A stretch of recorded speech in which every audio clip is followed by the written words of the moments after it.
Hi, this is Debbie. And I'm Lisa. And we're from Rocking Chair Quilts. We also have Ike Donkey Designs. And we're here today to show you a little bit about something that's old that's coming back again. People used to color with their embroidery and it's gotten popular again. So we want to talk to you today about how to color on your fabric before you do your embroidery. All right, Debbie, what's the first step? The first step is tracing your design. So we're using our block stock drawing that we did for this year. And you center your fabric over the design, preferably on a light table. A couple things you can use if you're going to be coloring, you want something permanent. So we use either a Pigma pen or a Soline Stayer permanent pen, because those will not go away when you iron them or they won't wash out. Then you just trace over the lines, get your complete design. It will look like this. The next step in coloring, and I don't spend a lot of time on this step, and when you are coloring, you don't want anything that's going to have a texture on your background, because then that texture will come through onto your picture. I take a white crayon first, and every place that I am going to have color added, I color with my white crayon first. Like I said, I don't spend a lot of time on this.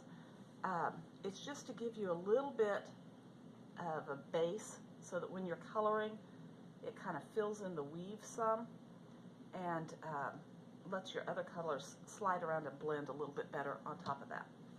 And now as far as coloring, some of your patterns that you have out there with embroidery, if they've got the color in it, they will tell you which exact name of color to use. You'll need Crayola brand crayons. You want at least the 64 count, but you know what? This is a really good excuse if you need more.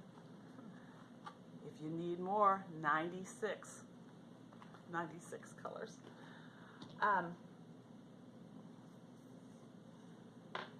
So anyway, what you're going to do first, if you don't have the color names and you're doing it yourself, get a piece of paper and just practice on it and see what you like. But you're going to color, and we're going to start with the mailbox itself. And on all of these designs, there's two colors that you're using. One that you're going to color it with and one that you're going to shade it with. And the easiest way to remember which is the darkest one is usually your shade, and it's where the shadows would be. So we've got Timberwolf and Gray, and those are the actual names on the colors there. So we're going to just color everything with Timberwolf, and you want to stay in the lines, and you're just going to color this to give it a color. So you get that all filled in, and then the next thing you're going to want to do is to give it some shading, and I would color on that lots more, but I've already got one over here that I'm going to show you next. The shading is your darker color, and when you picture the shape, think about the mailbox. It's rounded at the top, it's straight across the bottom. So we're going to bring our shading color in from the top. I don't know if you can see that okay or not. So we're going to give it a shadow, and you notice that I'm doing this with my hand. I'm bringing it down like the shape of the mailbox. I can actually follow this line here, because we want it to look like that has a dimension to it. And then it's going to have a little darker shade down here across the bottom, and that I'm doing just little short lines. So you're going to give it some dimension with your coloring. You're going to go through and you're going to color the whole thing and following the directions. Then when you're done, you've got a final step that you need to do. And that would be heat setting. So I'm going to take it over to the ironing board, and we just use a paper towel. And you put the paper towel over your design, and then you just set the iron on it and let it get hot, and it just melts that wax from the crayons down into your fabric. If you were counting, about how many seconds do you think? Maybe about 6-7 seconds. Okay. You can lift it up, and you can see a difference. Whenever you've just colored on it, it looks shiny, but after it's melted and soaked down in the fabric, it has a flat look to it.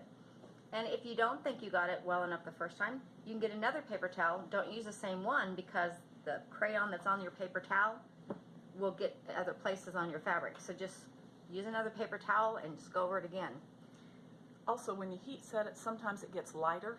If it gets lighter, go back and recolor. Don't add the white again, just start back with more of the colors that you're using. And then be sure to heat set it again. Yes. Once this is done, we've had people ask, is it permanent? It is permanent to a point. If this is a quilt that you're going to launder over and over, I wouldn't color on it. These are more for your showplace quilts, the ones that you're going to hang up, just use occasionally, wash occasionally, because eventually the colors, I'm afraid, might get very light. So Right. I hope you found this video helpful. I don't know of any more steps that we left out, so I think that's good. Well, and then you'll embroider it after you get finished coloring it all. Oh yeah, that's your part. That is my part. That's Debbie's part. I left that part. And it will. Yeah, here's our finished product.